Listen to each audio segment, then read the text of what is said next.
Ակնհայտ է, որ սա սադրանք է։ Սադրանք է,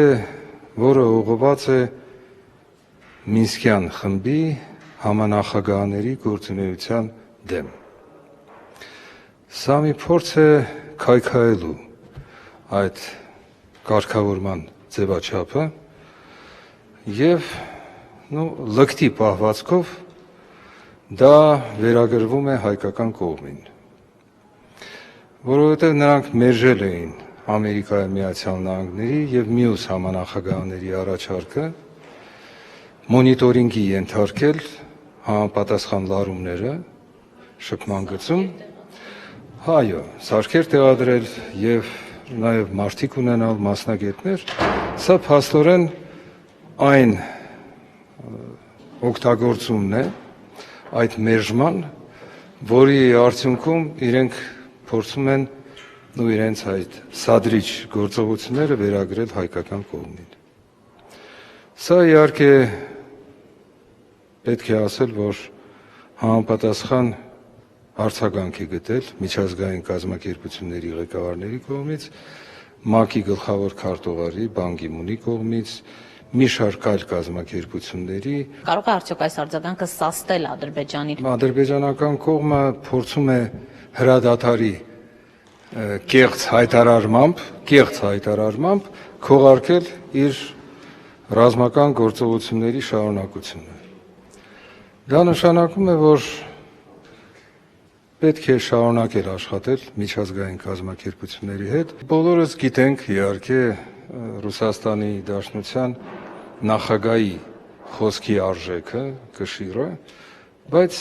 իմ կարծիքով, սա իմ անձնական կարծիքն է, ինձ թվում է, որ Ռուսաստանը հարկ չկա, որպեսզի պարիտետային սկզբունքներով վերաբերվի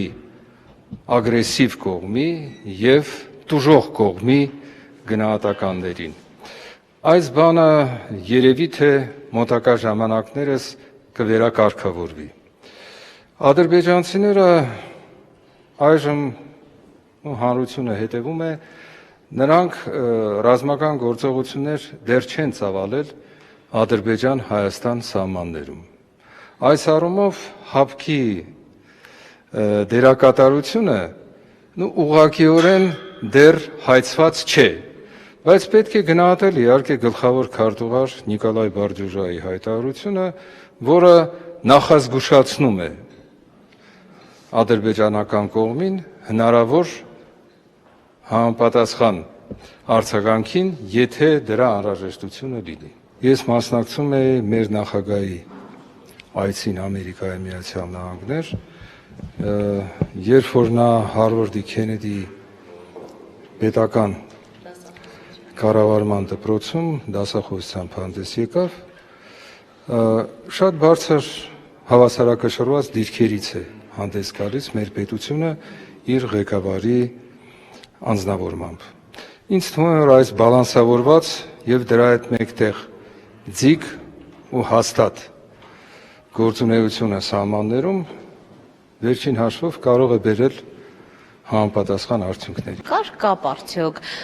այս այցի եւ այս արագընթաց գործողությունների։ Մեր մասնագիտական խումբը հետևում է Ղարաբաղյան կարգավորման գործընթացին եւ պետք է ասել, որ սա առաջին դեպքը չէ, երբ որ Ալիևի ռեժիմը